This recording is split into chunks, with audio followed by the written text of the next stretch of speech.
I wanted to extend a quick video for I have sat in my mind this afternoon in regards to today's thought, which is what I see as a form of vengeance. And I received a little bit of clarity, so I just wanted to share here today what it is that was shown to me. So, as in talking about the course lesson this morning, we got to see that it is the beliefs and the thoughts that we hold in our mind, which is our perception. It is how we see the world. And our perception is thus projected in our outer experience.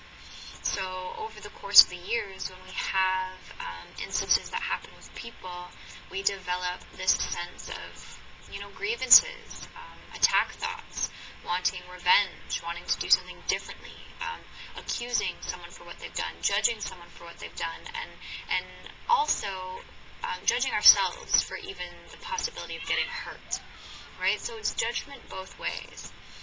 And, over the however long we've been here in form, we develop these stories and we have these memories and we've had these experiences that become a part of our perception.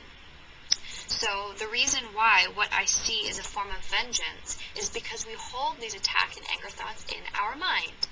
Even if it is directed at one brother, even if it's directed at one sister, one person in this world, it is still keeping us locked within the dream of judgment, within the dream of fear.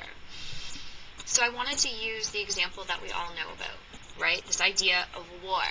There's many things we can do with this idea of war. We can join in it and say, yes, this is what I believe in. We can fear it and become afraid of it and say, oh, I hope it doesn't happen in my world or my time.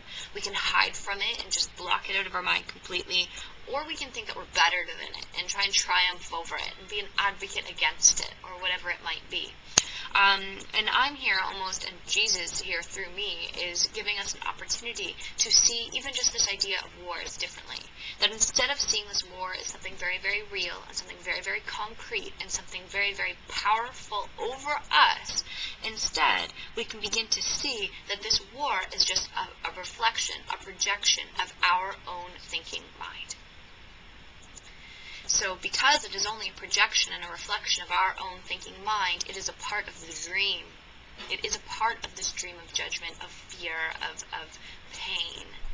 And so it's literally just acting out our own inner thoughts. So it's much like we said before, if we feel that we have been attacked or we have the potential to be attacked, what we're going to do is we're going to defend.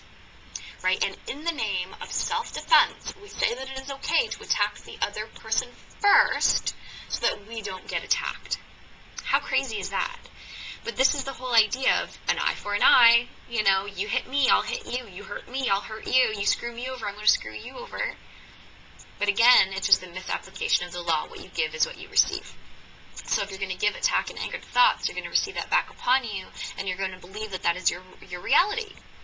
But once we embrace the true healing, which is recognizing that this world, these wars, are just a part of the illusion, they are a part of the dream, and that we can see past them to something else, is when we get to be reminded that, again, like Jesus is sharing with us, that the kingdom of God is within. The kingdom of God is in our heart, and the kingdom of God isn't split, and it does not have an opposite. It is love and holy love, which means it has no space for war.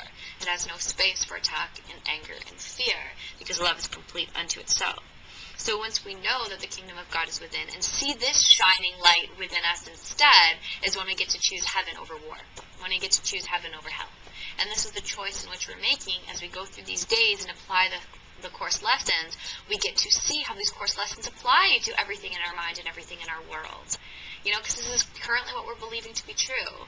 So now, when we have these thoughts come up, attached to these ideas of war or attack or whatever it might be, we can recognize that it is only because this is what we learned that is the truth, right? And the outward expression was just showing the inward condition, and as we take responsibility for our part in it and undo our inward condition of misperception, is when that falls away from our experience and it's never to return again. And I know that once I accepted the love of God, within me as being a whole reality, we have been given the tools to bring forward peace on earth. So no longer are we wishing and hoping for it, but it is here, and so my life and everything that's coming forward through it is that demonstration, much like Jesus's was, right? So this is what we're getting to come to, is that there is another world to see instead of this one. There is another idea to join in instead of the thought of fear or war or condemnation. And so today, what I see as a form of vengeance is a biggie, and it's true, right? And so as we become open to looking and realizing that that is true for ourselves and our perception at this time, is when we become open to seeing differently. And then that's when a new vision can dawn upon our mind in perfect happiness and perfect peace. And so with that being said, that's a little bit of the sharing that has been given me inwardly today.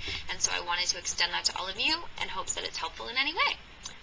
So with that being said, I love you all, and I look forward to talking to you tomorrow.